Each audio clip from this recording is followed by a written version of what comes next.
Hello guys, कैसे हैं आप सब। आई होप आप सभी लोग ठीक होंगे। तो study material by DS YouTube channel के इस नई वीडियो में आप सभी का बहुत बहुत स्वागत है। और जैसा कि आप सभी को पता है कि हमने जनरल साइंस यानी कि जीएस की जो आप लोगों की तैयारी है उसको आंकने का एक नया सिस्टम स्टार्ट किया है, यानी कि एक नई सीरीज स्टार्ट की है जिसमें मैं आपको पर डे 20 क्वेश्चंस करवाने का मैंने आपसे वादा किया है। तो मैंने पिछली जो वीडियो डाली थी, पहली फर्स्ट वीडियो लगभग 20 मिनट की थी, तो आप लोगों का जो रिस्पांस था वो काफ़ी अच्छा नहीं देखने को मिला। और एक दिन फिर मैंने गैप भी किया क्योंकि तबीयत थोड़ी सही नहीं थी। तो मैं इस वजह से थोड़ा चेंजमेंट ये कर रहा हूँ कि मैं अब आपको 20 की जगह पर डे 10 क्वेश्चन कराया करूँगा। इसके पीछे एक मेरा लॉजिक ये है कि आप लोग जब वीडियो की टाइमिंग ज़्यादा देखते हो तो आप लोगों के मन में एक मेंटिलिटी बनती है कि यार इतना लंबा वीडियो टाइम ज़्यादा लगेगा, तो इसीलिए वीडियो को थोड़ा छोटा करेंगे और 10-10 करके आप क्वेश्चन हर वीडियो में इंक्लूड करने की कोशिश करेंगे। लेकिन जब आप लोगों का रिस्पांस अच्छा आएगा, अगर आप लोगों की डिमांड रहेगी तो फिर से इस वीडियो की टाइमिंग को बढ़ा दिया जाएगा। फिलहाल हम 10 से 12 क्वेश्चन ही करेंगे एक वीडियो में, क्योंकि वीडियो ज़्यादा लंबा भी होता है और इस टाइम मौसम ख़राब है तो अपलोड करने की समस्या भी ज़्यादा आती है। तो कल हमने पिछले वीडियो में 20 क्वेश्चन कर लिए थे, तो उसके बाद रिमेनिंग बचते हैं तो उसके आगे बढ़ेंगे। तो उससे पहले आपसे रिक्वेस्ट है कि दोस्तों देखिए, मेरी जो मेहनत है वो सिर्फ आप लोगों के लिए की जा रही है। तो आपसे रिक्वेस्ट है कि यार वीडियो को ज़्यादा से ज़्यादा सपोर्ट करें, चैनल को ज़्यादा से ज़्यादा सपोर्ट करें, और जो चीज़ आपको समझ में नहीं आती है वो आप लोग कमेंट बॉक्स में लिखें और हम उसका आपको नेक्स्ट वीडियो में ज़रूर से जवाब देंगे। तो देखिए, हमने 20 तक कर लिए थे, तो वीडियो को यार लाइक एंड शेयर कर देना, चैनल पर नए हैं तो चैनल को सब्सक्राइब कर देना। तो रिमेनिंग बचता है, आगे बढ़ते हैं। 21 नंबर क्वेश्चन था कि हीरा क्या है, यानी कि हीरा आपका तत्व है, यौगिक है, मिश्रण है या फिर एक तरल पदार्थ है। तो देखिए, मैं आपको यहाँ पर क्लियर कर दूँ 21 नंबर क्वेश्चन में कि हीरा जो आपका होता है, आप में से अगर पता है तो अच्छी बात है, लेकिन मैं आपको बता दूँ कि जो आपका डायमंड यानी कि हीरा और जो ग्रेफाइट होता है, ये दोनों जो है वो कार्बन के अपर रूप होते हैं और कार्बन स्वयं में एक तत्व है, इसी वजह से हीरा भी आपका एक तत्व होता है। तो आप लोगों को यहाँ पर कंफ्यूज नहीं होना है, क्यों नहीं तो आप यहाँ पर यौगिक करके आ जाओ तो ये आपका रॉन्ग हो जाएगा। ठीक है, हीरा कार्बन का अपर रूप है, क्योंकि कार्बन एक तत्व है इसीलिए हीरा भी एक तत्व होता है। ठीक है, आगे बढ़ते हैं। अगला क्वेश्चन था 22 नंबर क्वेश्चन है यहाँ पर कि विश्व का प्रत्येक पदार्थ अत्यंत सूक्ष्म कणों से मिलकर बना होता है, यह सर्वप्रथम किसने कहा। यानी कि सबसे पहले जो हमें बताया गया था कि विश्व का प्रत्येक पदार्थ सूक्ष्म कणों से मिलकर बना है, तो ये किसने कहा था। और मैं यहाँ पर 100% श्योर हूँ कि आप में से 99% लोग ऐसे होंगे जिन्हें इसका आंसर पता नहीं होगा और वो इस क्वेश्चन को गलत कर देंगे। तो आप लोग वीडियो को पॉज कीजिए और सोचिए कि आप लोगों का क्या जवाब यहाँ पर रहने वाला है। तो देखिए, अब मैं इसके आंसर की बात करूँ तो आप में से 99% लोगों ने ऑप्शन नंबर ए यानी कि डाल्टन को चूज किया होगा, जो कि आपका एकदम से रॉन्ग आंसर है। अगर बात करें विश्व के प्रत्येक पदार्थ के बारे में, तो सबसे पहले जो हमारे यहाँ के, यानी आप एक तपस्वी बोल सकते हैं या फिर एक दार्शनिक बोल सकते हैं, कणाद, इन्होंने ये बताया था कि विश्व का प्रत्येक पदार्थ अत्यंत सूक्ष्म कणों से मिलकर बना होता है। तो आप लोगों को याद करना है, सबसे पहले कणाद ने बताया था, उसके बाद डाल्टन ने। ठीक है, कणाद डाल्टन की काफ़ी टाइम पहले आए थे और इन्होंने ये अपनी भविष्यवाणी में ये चीज़, या फिर आप इनकी दार्शनिक जो किताबें हैं, अपनी दार्शनिकता में इन्होंने ये चीज़ बताई थी कि जो विश्व का प्रत्येक पदार्थ है, यानी कि जो ब्रह्मांड का निर्माण है, ब्रह्मांड में जितनी भी चीज़ें पाई जाती हैं, उसका प्रत्येक पदार्थ अत्यंत सूक्ष्म कणों से मिलकर बना होता है। इनके इसी विचार को आगे बढ़ाया गया, खोजें होती नहीं, फिर बाकी आगे जो भी सामने आया धीरे धीरे आता गया। ठीक है, तो आप लोग इसे याद रखना। आगे बढ़ते हैं। 23 नंबर क्वेश्चन है कि निम्न में से यौगिक कौन सा है। तो मैंने आपको कल भी बताया था पिछले वीडियो में कि यौगिक आपका वो होता है जिसमें कि जो तत्व आपके पाए जाते हैं वो निश्चित अनुपात में होते हैं, और आपका जो मिश्रण होता है उसके अंदर जो आपके तत्व होते हैं वो रैंडमली किसी भी अनुपात में मिला दिया जाता है। ठीक है, तो ऑप्शन नंबर ए की बात करें पारा, option number B ozone, option number C वायु, ऑप्शन नंबर डी अमोनिया। तो सबसे सटीक आंसर की बात करें तो यहाँ पर हो जाएगा ऑप्शन नंबर डी अमोनिया, जो कि आपका सूत्र होता है NH3, और इसे हैवर विधि के द्वारा बनाया जाता है, जिसमें कि आपकी जो नाइट्रोजन और हाइड्रोजन का जो अनुपात होता है वो 1:3 रखा जाता है। यानी कि N2 में प्लस 3H2 जब आप करेंगे तो आपका 2NH3 बनेगा। पारा आपका एक तत्व है, ओजोन आपकी गैस जिसका सूत्र होता है O3, और वायु आपका एक मिश्रण है। ठीक है, आगे बढ़ते हैं। 24 नंबर क्वेश्चन था कि निम्नलिखित में से कौन सा एक तत्व है, माणिक्य, नीलम, पन्ना या फिर हीरा। देखिए, हम आपको पहले ही बता चुके हैं कि जो आपका हीरा होता है वो कार्बन का अपर रूप होता है, तो यहाँ पर ऑप्शन नंबर डी आपका जो है यहाँ पर राइट आंसर हो जाएगा। ठीक है, आगे बढ़ते हैं। अगला क्वेश्चन है कि वायु निम्नलिखित में से क्या है, यानी कि 25 नंबर क्वेश्चन में लिखा हुआ है कि आपका जो वायु होती है वो क्या है। तत्व यौगिक मिश्रण या फिर इनमें से कोई नहीं। तो हम आपको कई बार बता चुके हैं पिछले वीडियो में कि आपकी जो वायु होती है वो तमाम गैसों का मिश्रण होती है, और बाकी वे तत्व जिनमें निश्चित अनुपात होता है तत्वों का, वे सब यौगिक कहलाते हैं। तो आपकी वायु एक मिश्रण है, ठीक है। ये आपके जो भी मैं आपको क्वेश्चन करा रहा हूँ, आप देख सकते हैं कि RRB TC, RRB Assam, RRB Assam, आप देख सकते हैं ये सारे जो क्वेश्चन हैं वो आपके एग्ज़ाम में पूछे गए हैं, और ऐसे ही मैं फालतू के क्वेश्चन आप लोगों को यहाँ पर नहीं करा रहा हूँ, ठीक है। 27 नंबर क्वेश्चन है कि निम्न में से कौन सा एक मिश्रण है, यानी कि दूध, इस्पात, कार्बन मोनोऑक्साइड, हाइड्रोक्लोरिक अम्ल, ठीक है। दूध, इस्पात, कार्बन मोनोऑक्साइड या फिर हाइड्रोक्लोरिक अम्ल, इनमें से कौन सा आपका एक मिश्रण है। मिश्रण का मतलब ये कि वो चीज़ें जो आपकी रैंडमली पाई जाती हैं, ठीक है। जब तत्व मिलाए जाते हैं तो रैंडमली किसी भी अनुपात में मिला दिए जाते हैं, तो ऐसा आपका कौन सा तत्व है। तो अगर आप लोग दिमाग पर थोड़ा जोर डालेंगे तो आपके दिमाग में आ जाएगा कि यहाँ पर आपका ऑप्शन नंबर बी एकदम राइट होगा, क्योंकि आपकी जो स्टील होती है, यानी जो आपका इस्पात होता है, वो आपका कई क्वालिटी में बनाया जाता है, यानी कि इसमें जो चीज़ें मिक्स की जाती हैं उन्हें किसी भी अनुपात में मिलाकर उनकी अलग अलग क्वालिटी की जो है इस्पात वहाँ पर तैयार की जाती है। बाकी आपकी जो कार्बन मोनोऑक्साइड है उसका सूत्र होता है CO, और इसमें निश्चित अनुपात होता है, क्योंकि अगर आप ज़्यादा अनुपात में मिलाएंगे तो फिर आपकी कार्बन मोनोऑक्साइड की जगह कार्बन डाइऑक्साइड बन जाएगी। और HCl के लिए आप जानते हैं कि ये भी एक निश्चित अनुपात में मिलाया जाता है। तो दूध, कार्बन मोनोऑक्साइड, हाइड्रोक्लोरिक अम्ल, ये आपके यौगिक हैं।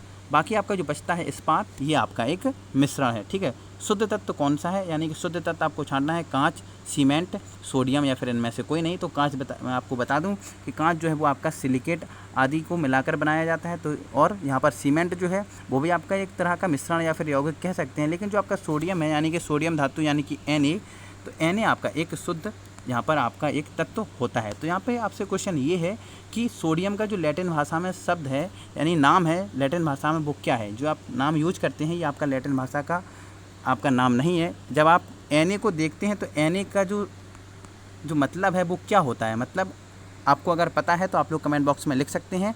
बाकी इसका नाम क्या है ये आपको कमेंट बॉक्स में लिखना है। बाकी आपकी ये देखिए स्क्रीन पर आप देख रहे हैं पूरी आंसर शीट है। इससे अगर आप कहेंगे तो इन सारी क्वेश्चंस की इस आंसर शीट की आपको PDF मिल जाएगी। चलिए आगे बढ़ते हैं। अपना टॉपिक है यहाँ पर परमाणु संरचना। तो एटम का निर्माण कैसे हुआ, कौन कौन सी चीज़ें उसमें पाई जाती हैं, इसके बारे में किसने सबसे पहले बताया, किसने कौन सी क्या खोज की, इसके बारे में अब यहाँ पर हम डिस्कस करने वाले हैं। तो क्वेश्चन नंबर 1 है यहाँ पर कि पदार्थ का परमाणविक सिद्धांत सर्वप्रथम किसने प्रस्तावित किया, ठीक है। हम 10 क्वेश्चन कर चुके हैं, इसमें हम 15 कवर करने की कोशिश यहाँ पर करेंगे।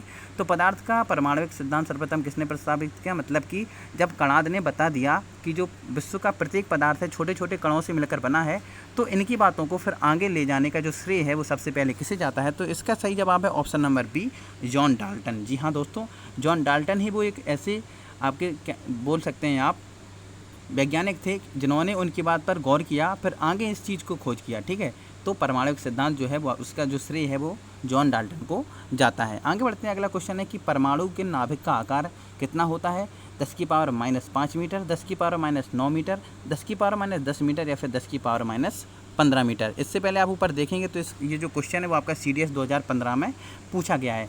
तो अगर आप सभी को पता है तो अच्छी बात है, लेकिन आपकी जानकारी के लिए हम बता दें कि आपका जो परमाणु का नाभिक होता है उसका जो आकार है वो आपका 10⁻⁻15 मीटर, यानी कि 10⁻⁻15 मीटर को बोलते हैं हम एक फर्मी, ठीक है। ये इस मात्रा को फर्मी बोला जाता है, तो आप इसे भी याद रखिए। अगर बात करें 10⁻⁻10 क्या होता है, तो देखिए जो आपका नाभिक होता है वो परमाणु से काफ़ी छोटा होता है, इसलिए इसके लिए हम 10⁻⁻15 मीटर का यूज करते हैं। लेकिन अगर पूछ लिया जाए कि परमाणु का आकार कितना होता है, तो 10⁻⁻10 जो है वो आपका परमाणु का आकार होता है, ठीक है। यानी परमाणु या फिर परमाणुक त्रिज्या, इसके बारे में पूछा जाए तो 10⁻⁻10 मीटर। अगर परमाणु के नाभिक की बात की जाए तो नाभिक परमाणु से छोटा होता है, बीच में होता है, इसलिए इसकी जो इसका आकार है वो 10⁻⁻15 मीटर, और 10⁻⁻15 मीटर को बोलते हैं एक फर्मी, और 10⁻⁻10 मीटर को बोलते हैं एक एंगस्ट्रॉम, ठीक है। ये सारी चीज़ें आप लोगों को पता होनी चाहिए। अगला है कि निम्नलिखित में से कौन एक अस्थायी कण है। तो ऑप्शन है आपके सामने, ऑप्शन नंबर ए में है इलेक्ट्रॉन, ऑप्शन नंबर बी में है आपका प्रोटॉन, ऑप्शन नंबर सी में है आपके न्यूट्रॉन, या फिर ऑप्शन नंबर डी में है आपका इनमें से सभी। तो इसके जवाब तक पहुंचने के लिए आप लोगों को थोड़ा जो परमाणु का स्ट्रक्चर होता है, यानी एटॉमिक स्ट्रक्चर के बारे में पता होना चाहिए। चलिए मैं आपको यहाँ पर रिकॉल कराने की कोशिश करूँगा, थोड़ा ही आपका टाइम लूँगा। तो आपका जो न्यूट्रॉन होता है दोस्तों, याद रखना कि जो आपका हाइड्रोजन का परमाणु क्रमांक 1 होता है, और परमाणु क्रमांक का मतलब होता है कि उसमें कितने प्रोटॉन है। प्रोटॉन की संख्या ही परमाणु क्रमांक कहलाती है, और किसी भी तत्व में जितने प्रोटॉन होते हैं उतने ही उसमें इलेक्ट्रॉन पाए जाते हैं। तो 1s1 की अगर हम बात करें तो इसमें केवल एक इलेक्ट्रॉन और एक प्रोटॉन होता है, इसमें न्यूट्रॉन नहीं पाया जाता। तो इसीलिए हम कहेंगे कि न्यूट्रॉन एक ऐसा कण है जो कि अस्थायी होता है, किसी में पाया जाता है, किसी में नहीं पाया जाता। तो इसका ऑप्शन नंबर सी एकदम से राइट आंसर हो जाएगा। आप लोग देखते रहिए वीडियो को, एंजॉय करते रहिए। अगर वीडियो पसंद आता है, चीज़ें आपकी क्लियर होती हैं तो वीडियो को लाइक करते रहना। मैं ऐसी कोई भी चीज़ नहीं छोड़ूंगा, कोशिश करूँगा कि आपको जो चीज़ नहीं आती है उस चीज़ को भी मैं क्वेश्चंस के माध्यम से ही क्लियर कराने की यहाँ पर पूरी कोशिश करूँगा। क्वेश्चन नंबर 4 की तरफ बढ़ें तो यहाँ पर लिखा है कि निम्नलिखित में से कौन सा एक किसी तत्व के परमाणु क्रमांक को सबसे सही निर्धारित करता है? प्रोटॉन की संख्या, प्रोटॉनों और इलेक्ट्रॉनों की संख्या, आयनों की संख्या, या फिर न्यूक्लियनों की संख्या। NDNA 2011 में ये क्वेश्चन पूछा गया। यानी कि मतलब सीधा सीधा ये है क्वेश्चन के कहने का कि जो परमाणु क्रमांक होता है वो किसकी संख्या पर निर्भर करता है। तो मैंने जस्ट अभी आपको बताया कि आपके परमाणु के अंदर, यानी जो आपका एटम है, एटम के अंदर जितने आपके प्रोटॉन पाए जाते हैं, प्रोटॉनों की संख्या को ही यहाँ पर परमाणु क्रमांक बोला जाता है। और अगर द्रव्यमान संख्या की बात करें तो जो प्रोटॉन है और जो आपके न्यूट्रॉन है, न्यूट्रॉन पर आपका कोई चार्ज नहीं होता है, प्रोटॉन पर प्लस चार्ज और इलेक्ट्रॉन पर आपका एक माइनस चार्ज होता है। ठीक है, इसकी वैल्यू कितनी है ये हम आगे वीडियो में डिस्कस करेंगे। लेकिन अब बात कर रहे हैं परमाणु क्रमांक की, तो जो आपके प्रोटॉन की संख्या होती है उसे परमाणु क्रमांक बोलते हैं, और प्रोटॉन प्लस न्यूट्रॉन की संख्या जो होती है उसे हम द्रव्यमान संख्या कहते हैं। तो यहाँ पर क्वेश्चन में हमसे पूछा गया प्रोटॉन आपकी जो है परमाणु क्रमांक के बारे में, तो यहाँ पर हो जाएगा ऑप्शन नंबर ए, प्रोटॉनों की संख्या। आगे चलते हैं क्वेश्चन नंबर 5 की तरफ कि परमाणु के नाभिक में निम्नलिखित में से कौन से कण पाए जाते हैं? प्रोटॉन, न्यूट्रॉन, इलेक्ट्रॉन एवं अल्फा कण, प्रोटॉन एवं इलेक्ट्रॉन, या फिर इलेक्ट्रॉन एवं न्यूट्रॉन। तो इन सभी चीज़ों के बारे में आप सभी को आई होप पता होगा। तो सबसे पहले मैं स्ट्रक्चर की बात करूँ तो जो आपका एटम होता है, एटम के अंदर आपके यहाँ पर जो है थोड़ा बड़ा बनाएंगे ताकि आप लोगों को समझ में आ जाए।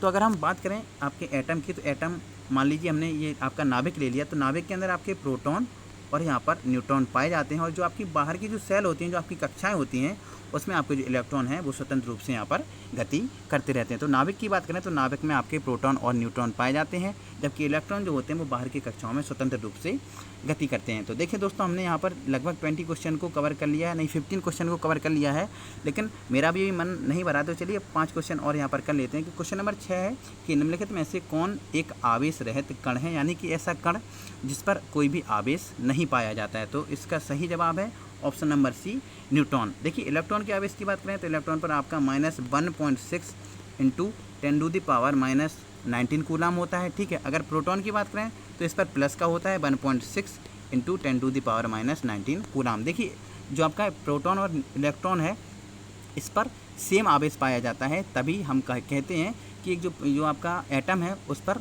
समान संख्या में प्रोटॉन और न्यूट्रॉन पाए जाते हैं। लेकिन जो आपका न्यूट्रॉन है उस पर कोई भी आवेश नहीं होता है, प्रोटॉन और इलेक्ट्रॉन पर प्लस और माइनस चार्ज पाया जाता है। ठीक है, आगे बढ़ते हैं। क्वेश्चन नंबर 7 है यहाँ पर कि परमाणु में कौन से मूल कण समान संख्या में स्थित होते हैं? तो जस्ट मैंने अभी आपको बताया था कि जो आपके इलेक्ट्रॉन और जो आपके प्रोटॉन होते हैं वो किसी भी तत्व में समान संख्या में पाए जाते हैं, लेकिन जो न्यूट्रॉन होते हैं वो किसी में होते भी हैं और किसी में नहीं भी होते। इसलिए जो न्यूट्रॉन है वो आपका एक अस्थायी कण होता है। तो यहाँ पर पूछा गया, तो देखिए इलेक्ट्रॉन और प्रोटॉन किस ऑप्शन में लिखा है, तो ऑप्शन नंबर बी आपका यहाँ पर सही हो जाएगा कि जो आपका किसी भी तत्व में या किसी भी परमाणु में इलेक्ट्रॉन और प्रोटॉन समान संख्या में पाए जाते हैं। आगे बढ़ते हैं। क्वेश्चन नंबर 8 की बात करें तो लिखा है कि सबसे पहले इलेक्ट्रॉन के आवेश का सफलतापूर्वक निर्धारण किसने किया?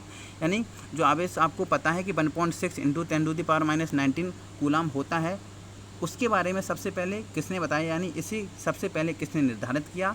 तो इसका सही जवाब है ऑप्शन नंबर बी, मिलिकन। जी हाँ दोस्तों, जो आपके मिलिकन है इन्होंने ही सबसे पहले बताया था कि इलेक्ट्रॉन या प्रोटॉन पर 1.6 × 10⁻19 कूलाम आवेश पाया जाता है। आगे बढ़ते हैं। क्वेश्चन नंबर 9 कि एक इलेक्ट्रॉन पर कितना आवेश पाया जाता है? तो मैंने अभी आपको बता दिया कि इलेक्ट्रॉन पर आपका माइनस का चार्ज पाया जाता है, जो कि होता है -1.6 × 10⁻19 कूलाम। अगर पूछ लिया जाए प्रोटॉन के बारे में तो प्रोटॉन पर होता है प्लस का 1.6 × 10⁻19 कूलाम। लास्ट क्वेश्चन देखते हैं आज का कि रदरफोर्ड की प्रकीर्णन परीक्षण ने किसकी मौजूदगी को सिद्ध किया। तो देखिए आपके जो वैज्ञानिक थे अर्नेस्ट रदरफोर्ड, उन्होंने क्या किया, उन्होंने यहाँ पर अपना एक प्रयोग किया था जिसमें कि उन्होंने एक गोल्ड की एक शीट ली थी और जिस पर उन्होंने जो है न्यूट्रॉन की यहाँ पर बमबारी कराई थी। तो कुछ न्यूट्रॉन आपके सीधे निकल गए थे और कुछ न्यूट्रॉन अपनी दिशा से विक्षेपित हुए थे और उनमें से कुछ इलेक्ट्रॉन जो थे वो ज्यों के त्यों जाकर उसी दिशा में लगातार वापस लौट आए थे और इनके जो लौटने का कारण था वो था परमाणु में पाए जाने वाला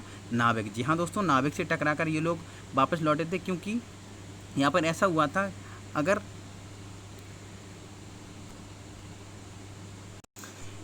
सॉरी गाइस, यहाँ पर मतलब ऐसा हुआ था, मेरा कहने का मतलब ये है, जब इन्होंने अल्फा कण यहाँ पर भेजे थी और अल्फा कण जो होते हैं उन पर प्लस चार्ज पाया जाता है और आप सभी को पता होगा कि जो आपका नाभिक होता है, नाभिक भी आपका पॉजिटिव होता है क्योंकि उसके अंदर कोई न्यूट्रॉन नहीं पाया जाता और प्रोटॉन पर प्लस आवेश होता है। इसी वजह से पूरे नाभिक पर आपका प्लस का आवेश पाया जाता है।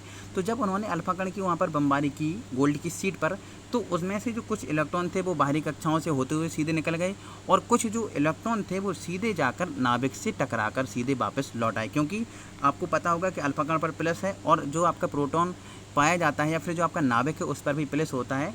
तो जब प्लस और प्लस एक दूसरे के करीब आए तो यहाँ पर विद्युत प्रतिकर्षण बल लगा और इसी वजह से जो आपके कुछ अल्फा कण यहाँ से भेजे गए थे वो अल्फा कण उसी दिशा में वापस लौट आए। तो इन्होंने सबसे पहले क्या खोज किया, तो इन्होंने बताया कि परमाणु के अंदर आपका एक नाभिक पाया जाता है। ठीक है, तो इसमें आपका क्वेश्चन नंबर 10 में पूछा गया है कि रदरफोर्ड के प्रकीर्णन परीक्षण ने किसकी मौजूदगी को सिद्ध किया। तो यहाँ पर आपका हो जाएगा ऑप्शन नंबर डी, परमाणुओं में न्यूक्लियस यानी कि परमाणुओं में नाभिक पाया जाता है। ये सबसे पहले हमें वैज्ञानिक अर्नेस्ट रदरफोर्ड ने बताया था। तो आई होप दोस्तों आपने वीडियो को एंजॉय किया होगा। कुछ चीज़ें ऐसी होगी जो आपको समझ में नहीं आएंगी, तो मतलब नहीं आई होगी, अगर आप दोबारा से वीडियो प्ले करके देख लेंगे तो हो सकता है कि आपको अगली बार वीडियो देखने पर सारी चीज़ें समझ में आ जाएँ। तो मैंने जल्दी से जो आपके टॉपिक आपको नहीं आते हैं उन्हें धीरे धीरे और कम से कम टाइम में समझाने की पूरी कोशिश की।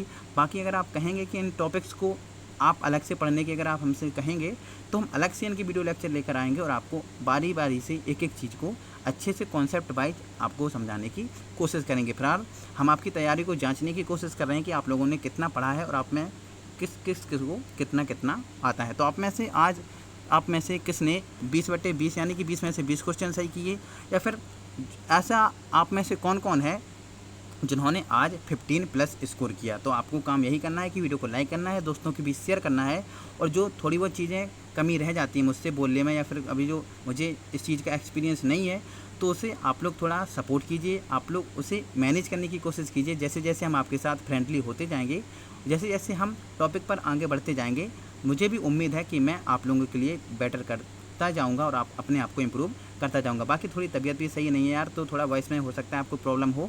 बाकी वीडियो कैसा लगा, वीडियो को लाइक कीजिए, शेयर कीजिए, कमेंट बॉक्स में ज़रूर लिखिए कि आपको वीडियो कैसा लगा, आपने कितना स्कोर किया, ये सारी चीज़ें आप लोग लिखते रहिए। और हाँ, आप लोगों से थोड़ी इंसिस्टली मैं कहूँगा, आपसे रिक्वेस्ट है कि यार वीडियो को ज़्यादा से ज़्यादा शेयर कीजिए, क्योंकि इतनी गर्मी में इतनी तबीयत ख़राब होने के बावजूद भी अगर आपके लिए 15-20 मिनट का कोई वीडियो लाया जा रहा है तो उसका आप लोगों को सपोर्ट करना चाहिए। तो उम्मीद करता हूँ आप लोग मुझे निराश नहीं करेंगे, पिछले वीडियो की तरह वीडियो को लाइक करेंगे, दोस्तों के बीच शेयर करेंगे और अगर आप पहली बार चैनल पर आए थे तो चैनल को सब्सक्राइब करके बेल आइकन को प्रेस भी करेंगे ताकि ऐसे ही मज़ेदार वीडियो आप लोगों तक पहुँचते रहें। तो चलिए मिलते हैं नेक्स्ट वीडियो में, तब तक के लिए जय हिंद, जय भारत, वंदे मातरम।